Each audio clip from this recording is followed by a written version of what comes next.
पिछले साल भारत और चीन के रिश्तों में थॉ शुरू हुआ था।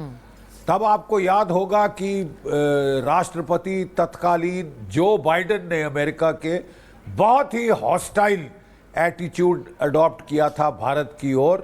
यू आर विद अस और अगेंस्ट अस कह के वो तो दुश्मनाई पे आ गए थे। फिर डोनाल्ड ट्रंप साहब इलेक्शन जीत कर आए और भारत में बड़ी एक प्रसन्नता की लहर आई, एक उम्मीद की लहर आई कि शायद साहब अब हमको जो है ये उम्मीद की लहर जगी कि शायद अब रिश्तों में सुधार आएगा। लेकिन साहब रिश्ते तो बद से बदतर हो गए। डोनाल्ड ट्रंप साहब पहले तो बहुत अच्छे से मिले, प्रधानमंत्री मोदी तकरीबन फर्स्ट फॉरेन लीडर्स में थे, पहले 2-3 फॉरेन लीडर्स में जो अमेरिका पहुंचे थे उनसे मिलने। बहुत अच्छी मुलाकात हुई थी, उम्मीद थी कि रिश्ते ठीक हो जाएंगे। लेकिन साहब बद से बदतर हो गई है हालत।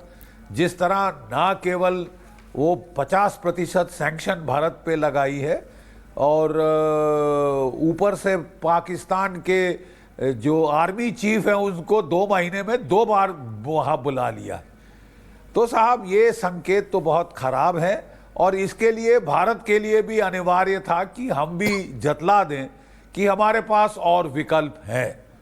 और इन विकल्पों के चलते वो आज चीन पहुंचे हैं, वार्तालाप हो रही है शी जिनपिंग के साथ। जैसे मैंने कहा ये प्रोसेस इस वर्ष शुरू नहीं हुआ, पिछले वर्ष शुरू हो गया था थॉ का प्रोसेस। चीन ने जो है वो यात्रा मानसरोवर की, कैलाश की खोल दी, ठीक है। कई सारे उन्होंने जो यांग ही आए थे उनके फॉरेन मिनिस्टर, विदेश मंत्री, उन्होंने जो है हमको रेयर अर्थ देने का वायदा किया है, टनल बोरिंग मशीन्स देने का वायदा किया है। और इसके चलते मतलब उनकी तरफ से भी जो है कुछ ठोस कदम दिखाई दे रहे हैं। जो बात कह रहे हैं कि जब चीन के विदेश मंत्री भारत आते हैं तो वो भी एक जो संकेत देते हैं वो रिश्तों को और आगे बढ़ाने वाला है और उनका आना ही अपने आप में एक संदेश था। इसीलिए भारतीय प्रधानमंत्री भी अब चीन एससीओ बैठक के लिए गए। हमारे साथ जैंग जियाओ जुड़ गई हैं जो कि सीनियर कॉरेस्पॉन्डेंट हैं चाइना मीडिया ग्रुप की, बीजिंग से सीधे हमारे साथ जुड़ रही हैं। जैंग, अगर आप मुझे सुन पा रही हैं, मुझे बताया जा रहा है आप हिंदी में बोलेंगी तो ये बहुत अच्छी बात है। हाँ, नमस्ते। नमस्ते। हमारे मैं अंजलि, हमारे हूँ और हिंदी नाम अंजलि। सभी को नमस्कार। बहुत बहुत धन्यवाद जैंग हमारे साथ जुड़ने के लिए। मुझे ये बताइए कि भारतीय प्रधानमंत्री वहां चीन में है तो चीन क्या सोच रहा है भारत के साथ रिश्तों को आगे ले जाने के बारे में? हाँ, ये तो मोदी जी के 7 सालों के बाद फिर एक बार चीन की यात्रा की। ये तो चीन भारत संबंधों में स्थिर सुधार की शुरुआत का एक बहुत महत्वपूर्ण प्रतीक है। यह हमारे दोनों देशों के साथ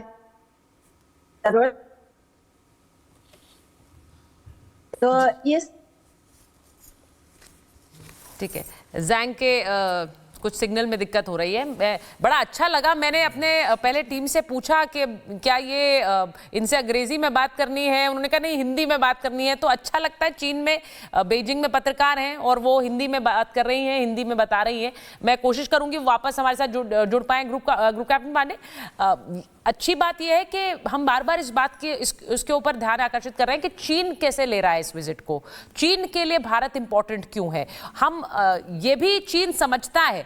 देखिए, जब अगर अमेरिकी राष्ट्रपति कहते हैं हम क्वाड में नहीं आएंगे तो ये चीन के लिए अच्छा संकेत है। चीन तो चाहता ही है ये निश्चित रूप से क्वाड में नहीं आना एक शुभ संदेश है चीन के लिए। लेकिन चीन इस समय अगर देखें तो पूरे विश्व में एक अलग थलग पड़ गया है। रशिया उसका परम मित्र जो है वो रशिया यूक्रेन वॉर में बिजी है और वो उतना नहीं कूटनीतिक तौर पर उसकी मदद कर पा रहा जितना उसको उम्मीद थी। तो चाइना को बहुत जरूरी है कि एक मार्केट के अलावा जिसका हम चर्चा करते रहे, मार्केट को चाहिए निश्चित रूप से, क्योंकि 12% ही है ट्रेड जो एससीओ कंट्रीज उनके बीच में और चाइना का उसमें 512 बिलियन है। वो चाहता है उसको 2.3 बिलियन करना अगले 5 सालों में। तो उसको भारत का मार्केट चाहिए, नंबर 1। नंबर 2, सबसे जरूरी चीज है कि जिस प्रकार से अमेरिका का दबाव उसके ऊपर बढ़ा है वो दबाव चाहता है कि भारत के साथ वो दोस्ती करके कूटनीतिक संबंध स्थापित करके उस दबाव में कमी लाने में कामयाब हो सकता है, क्योंकि निश्चित रूप से अमेरिका के लिए मुश्किल है चाइना से दूर रहना, क्योंकि रेयर अर्थ मटेरियल के अलावा बहुत कुछ है जो कि चाइना अमेरिका को देता है।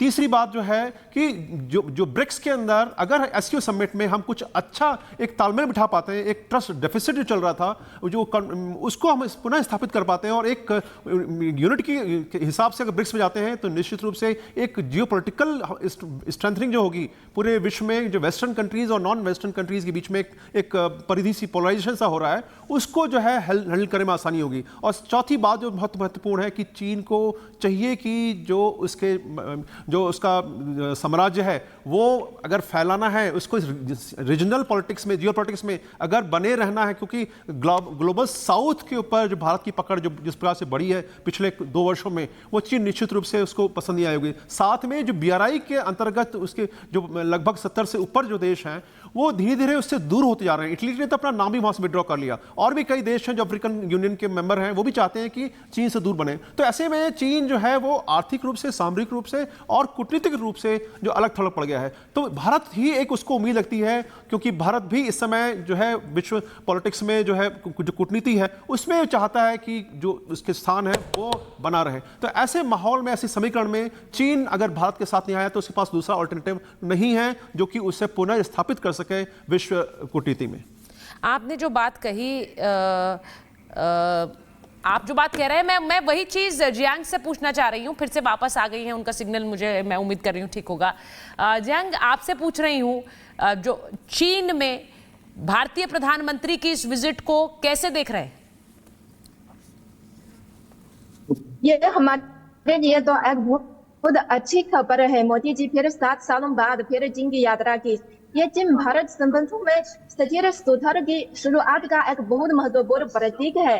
यह हमारे दोनों देशों की साझा रणनीति की जरूरत भी है। हम दोनों तो पड़ोसी देश हैं और यह हमारा सहयोग दोनों देशों के लिए लाभकारी है।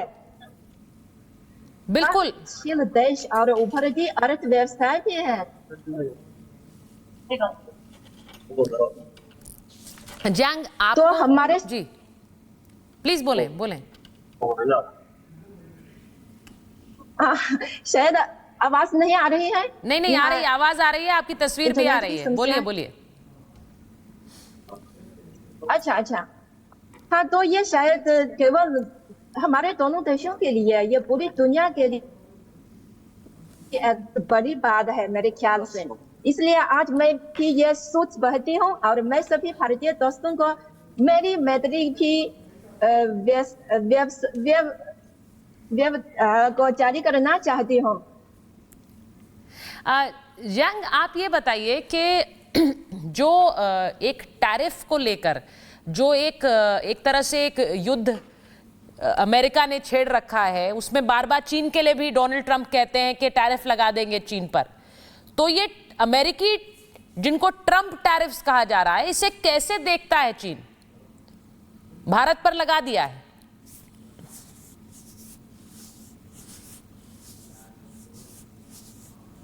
जियांग, आपको आवाज आ रही मेरी? चलिए, मुझे लग रहा है कि दिक्कत है थोड़ी सी सिग्नल की। हम बार बार कोशिश कर रहे हैं, क्योंकि एक चीनी पर्सपेक्टिव मिलना बड़ा इंपॉर्टेंट है कि वहां पर हम इस पर चर्चा तो कर रहे हैं प्रोफेसर, लेकिन वो चीन में जो लोग क्या सोच रहे हैं, स्पेशली जो मीडिया है, वो किस तरह से इस विजिट को पोर्ट्रे कर रही है, वो भी समझे जरा साथ साथ। जी, आप कुछ कहना चाह रही हैं? मैं जियांग के केवल जो उन्होंने अभी बोला उसमें से मुझे 3 वर्ड्स बहुत महत्वपूर्ण लगे। पहले तो सिंबॉलिक, उनका हिंदी में बात करना। आपने बोला था कि वहां पे जैसे आप कह रहे थे पाकिस्तान के भी पहुंचे, मैं तो उनको खैर लेती ही नहीं हूँ इक्वालिटी में, लेकिन जो ये सिंबॉलिक चल रहा है कि जब जापान में मोदी जी की विजिट स्टार्ट होती है तो वहां पे स्वागत होता है ओम भूर्भुवः स्वः से, सर्वे भवन्तु सुखिनः से। जब वो चाइना पहुंचते हैं तो वंदे मातरम की धुनों से उनका स्वागत होता है।